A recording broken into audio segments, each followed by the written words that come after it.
Grand മൾട്ടിപ്പാര എന്ന് പറഞ്ഞാൽ എന്താണ്? 4ൽ കൂടുതൽ പ്രസവം കഴിഞ്ഞ് 5ാമത്തെ പ്രഗ്നൻസിയിൽ വരുന്ന ഒരു അമ്മയാണ് നമ്മൾ ഗ്രാൻഡ് മൾട്ടിപ്പാര എന്ന് പറയുക. അപ്പോൾ അങ്ങനെ വരുന്നവർക്ക് പൊതുവേ കുറച്ചൊരു കോൺഫിഡൻസ് കൂടുതലായിരിക്കും. അതായത് 4 ഡെലിവറി കഴിഞ്ഞ് എക്സ്പീരിയൻസ് ചെയ്ത് ഓൾമോസ്റ്റ് ഹാഫ് ഡോക്ടർ എക്സ്പീരിയൻസ് ആയിരിക്കും അവർക്ക് കൂടുതലുണ്ടാവുക. അപ്പോൾ പലതും പറയുമ്പോൾ അവർക്ക് പ്രത്യേകിച്ച് വേറെ അഭിപ്രായങ്ങളുണ്ടാവും. ഈവൻ ഉള്ളു പരിശോധിക്കുന്ന ടൈം വരെ അല്ലെങ്കിൽ ഡെലിവറി ആകുന്ന ടൈം വരെ പ്രോപ്പറായിട്ട് പറയുന്ന ആൾക്കാർ ഞാൻ കണ്ടിട്ടുണ്ട്. പക്ഷേ നമ്മൾ ഗൈനക്കോളജിസ്റ്റിനെ സംബന്ധിച്ചിടത്തോളം നമ്മൾ ഇതിനെ ഡേഞ്ചറസ് മൾട്ടിപ്പാര എന്നാണ് പറയുക. അതായത് വളരെ ഡേഞ്ചറസ് ആയിട്ടുള്ള പ്രഗ്നൻസിയാണ് 5ാമത്തെ പ്രഗ്നൻസി മുതൽ അങ്ങോട്ടുള്ള പ്രഗ്നൻസി എന്ന് പറയുന്നത്. എന്തുകൊണ്ടെന്ന് ചോദിച്ചു കഴിഞ്ഞാൽ ഇനിഷ്യൽ പ്രഗ്നൻസി സ്റ്റാർട്ടിങ് മുതൽ തന്നെ കോംപ്ലിക്കേഷൻസ് ഉണ്ടാകാനുള്ള സാധ്യത കൂടുതലാണ്. അതിവൻ ഡെലിവറി കഴിഞ്ഞാൽ പോലും കോംപ്ലിക്കേഷൻസ് ഉണ്ടാകാനുള്ള സാധ്യത കൂടുതലാണ്. എന്താണെന്ന് ചോദിച്ചു കഴിഞ്ഞാൽ ഒന്ന് പ്രത്യേകിച്ച് ഈ 5ാമത്തെ പ്രഗ്നൻസിയൊക്കെ ആകുമ്പോൾ അമ്മയുടെ ഏജ് കുറച്ച് 30-35 വയസ്സിന് മേലെ ആയിരിക്കും. അങ്ങനെ വരുമ്പോൾ കുട്ടിക്ക് ജനിതക വൈകല്യങ്ങൾ വരാനുള്ള സാധ്യത കൂടുതലാണ്. 2 എന്ന് പറയുന്നത് അമ്മയ്ക്ക് BP ഉണ്ടാവാനുള്ള സാധ്യത. അതായത് പ്രഗ്നൻസിക്ക് മുന്നേ തന്നെ BP ഉണ്ടാവാം, അല്ലെങ്കിൽ പ്രഗ്നൻസിയിൽ BP വരാം. ഷുഗർ ഉണ്ടാവാം, അത് പ്രഗ്നൻസിക്ക് മുന്നേ ആവാം അല്ലെങ്കിൽ പ്രഗ്നൻസിയിൽ തന്നെ വരാം. അതുപോലെ തന്നെ കിഡ്നി ഡിസീസ്, അതായത് BPയോ ഷുഗറോ നേരത്തെ ഉണ്ടായിരുന്നിട്ട് അത് കാരണം കിഡ്നി ഡാമേജ് ഉണ്ടായ അമ്മമാരായിരിക്കാം. അത് ചിലപ്പോൾ നമ്മൾ കണ്ടുപിടിക്കുന്ന ആദ്യമായിട്ട് പ്രഗ്നൻസിയിലായിരിക്കാം. അതുപോലെ തന്നെ വയസ്സ് കൂടുന്തോറും ഹാർട്ടിൻ്റെ പ്രശ്നങ്ങൾ വരാനുള്ള സാധ്യത കൂടുതലാണ്. അതിപ്പം ഹാർട്ടിന് ഓൾറെഡി ഇഷ്യൂസ് ഉള്ള അമ്മമാരാണെങ്കിൽ അത് കൂടുതൽ വേഴ്സൺ ചെയ്യാം. അല്ല, ഹാർട്ടിന് ഓൾറെഡി ഇഷ്യൂസ് ഇല്ലാത്തവരാണെങ്കിൽ അത് കഴിയുമ്പോൾ ഹാർട്ടിന് പ്രശ്നങ്ങൾ വരാം.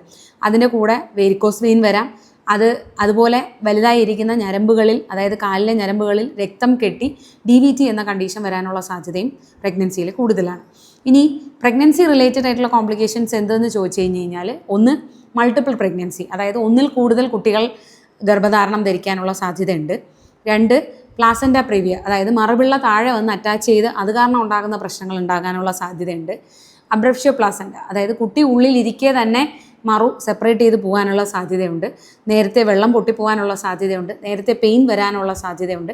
അതുപോലെ തന്നെ അമ്മയുടെ വയറ് ഭയങ്കര ലൂസായിട്ടും ലാക്സ് ആയിട്ടും കിടക്കുന്നതുകൊണ്ട് കുട്ടി എങ്ങനെ ഇഷ്ടമുള്ളതുപോലെ എങ്ങനെ വേണോ കിടക്കാം. കുറുകെ കിടക്കാം, ബട്ടക്സ് താഴെയായിട്ട് കിടക്കാം, പല രീതിയിലും, അല്ലെങ്കിൽ കാല് താഴെ വന്ന് കിടക്കാം. അങ്ങനെ പല പ്രശ്നങ്ങളും ആ പ്രഗ്നൻസി ത്രൂ ഔട്ട് ഉണ്ടാകാനുള്ള സാധ്യതയുണ്ട്. ഇനി ഡെലിവറി സമയത്താണെങ്കിലോ പെട്ടെന്ന് വെള്ളം പൊട്ടിപ്പോകാം. അത് വെള്ളം പൊട്ടി പോകുമ്പോൾ തന്നെ കോട് പുറത്ത് ചാടി വന്ന് കുട്ടിയുടെ അനക്കം നിന്ന് പോകാം. അതുപോലെ തന്നെ അമ്മയ്ക്ക് ഷുഗർ ഉള്ളതുകൊണ്ട് കുട്ടിയുടെ അനക്കം നിന്ന് പോകാനുള്ള സാധ്യത കൂടുതലാണ്. ആ ഏജ് കൂടുതലാണ്, BP ഉണ്ടാവാം. അതിൻ്റെ കൂടൊപ്പം തന്നെ ഷുഗർ ഉണ്ടെങ്കിൽ കുട്ടിയുടെ അനക്കം നേരത്തെ നിന്ന് പോകാനുള്ള സാധ്യത കൂടുതലാണ്.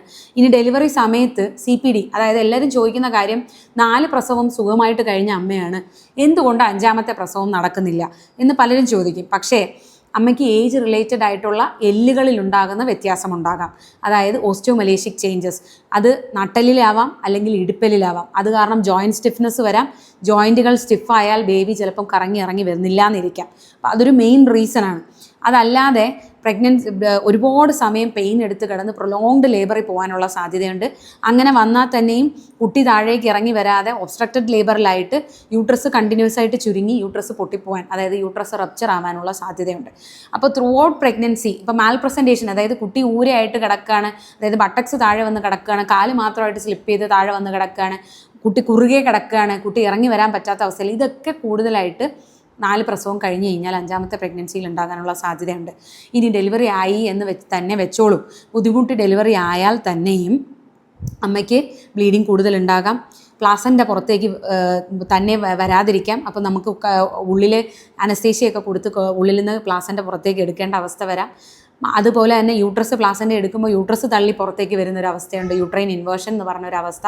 യൂട്രസ് ചുരുങ്ങാത്ത അവസ്ഥ വരാം, യൂട്രൈൻ സബ് ഇൻവല്യൂഷൻ വരാം. അപ്പോൾ ഇങ്ങനത്തെ ഒരുപാട് കോംപ്ലിക്കേഷൻസ് നമ്മൾ 4ാമത്തെ പ്രഗ്നൻസി കഴിഞ്ഞ് കഴിഞ്ഞാൽ 5ാമത്തെ പ്രഗ്നൻസി മുതൽ പ്രതീക്ഷിക്കണം.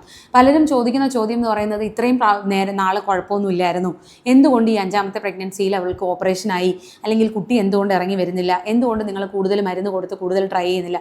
ഇതൊക്കെയാണ് റീസൺസ്. ഓരോ പ്രഗ്നൻസി കഴിയും തോറും യൂട്രസ് സോഫ്റ്റായി വരികയാണ്. നമുക്ക് കൊടുക്കാൻ പറ്റുന്ന മരുന്നിൻ്റെ അളവ് കുറയും.